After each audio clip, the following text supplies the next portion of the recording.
इस इमेज को ध्यान से देखो। अपने स्क्रीन पर जो आप देख रहे हो ये क्या है? आप में से कुछ लोग इसके बारे में जानते होंगे। अगर नहीं जानते तो मैं बता देता हूँ कि ये है एलन मस्क का बहुत ही इनोवेटिव और रिवोल्यूशनरी इमेजिनेशन का फ्यूचरिस्टिक रिजल्ट। ये है एक चिप जिसका नाम है न्यूरालिंक, जो कि ह्यूमंस के दिमाग में फिट हो सकता है, जिसके बाद आप अपने सिर्फ थॉट प्रोसेस के जरिए किसी भी डिजिटल डिवाइसेस जैसे कि स्मार्टफोन और कंप्यूटर को बिना टच किए कंट्रोल या यूज कर सकते हो।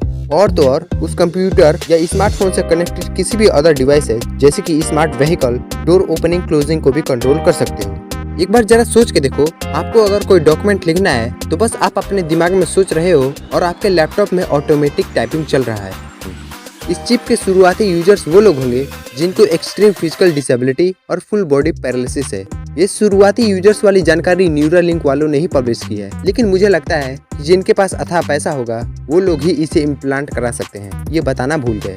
एनीवेज, इस चिप को 28 जनवरी 2024 को एक जीवित इंसान के दिमाग में फिट किया गया और उस इंसान के दिमाग में 64 बहुत ही महीन वायर्स और हर एक वायर्स में 16 माइक्रोस्कोपिक इलेक्ट्रोड सेंसर्स और इन सबको रन कराने के लिए एक बहुत ही छोटी साइज की बैटरी भी लगाई गई। इस न्यूरालिंक चिप का इनिशियल डेमो था टेलीपैथिक टाइपिंग। जिनको टेलीपैथिक का मतलब नहीं पता उनको बता दूं कि ये वर्ड आया है टेलीपैथी से, जिसका मतलब है बिना किसी सेंस ऑर्गन के यूज किए बगैर कन्वर्सेशन करना। और टेलीपैथिक टाइपिंग का मतलब है बिना हैंड, वॉइस या किसी और तरीके का यूज किए बगैर सिर्फ मन में सोचकर टाइपिंग करना।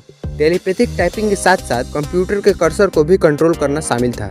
लेकिन अब कहा जा रहा है कि message writing, web page open करना और गेम्स खेलना भी आगे चलकर किया जा सकेगा, जैसे कि डेमो मंकीज के चिप में अवेलेबल था। डेमो मंकीज का मतलब है कि इंसानों से पहले ये चिप जानवरों पर इस्तेमाल किया गया था, जैसे कि मंकी, लेकिन अब ये ह्यूमंस भी कर सकेंगे। ये बिल्कुल वैसा ही है जैसा कि अभी हाल ही में एप्पल का विजन प्रो आया था। विजन प्रो आई के मूवमेंट को डिटेक्ट करके पता लगाता है कि आप किस चीज को देख रहे हो, लेकिन न्यूरालिंक चिप के जरिए आपके दिमाग को ही रीड करता है। एलन मस्क के मुताबिक न्यूरालिंक अपने सेकेंड एप्लीकेशन पर काम कर रही है, जो कि है ब्लाइंड साइट। न्यूरालिंक के ब्लाइंड साइट वर्जन में बताया जा रहा है ये डिवाइस ब्लाइंड लोगों को आई साइट प्रोवाइड कर सकेगा। ये हो सकेगा कैमरे की मदद से, कैमरे से क्रिएट किए गए डिजिटल विजन को डायरेक्टली ब्रेन में फीड करके। ब्लाइंड साइट वर्जन अभी तो बहुत दूर है, लेकिन थ्योरीज की माने तो ये पॉसिबल है। न्यूरालिंक डिवाइस कुछ हद तक एक ट्रांसमीटर की तरह है जो दिमाग के न्यूरल सिग्नल्स को चिप के जरिए कंप्यूटर लैंग्वेज में कन्वर्ट करके ब्लूटूथ के द्वारा पास के किसी भी कंप्यूटर या लैपटॉप पर ब्रॉडकास्ट किया जा सकता है।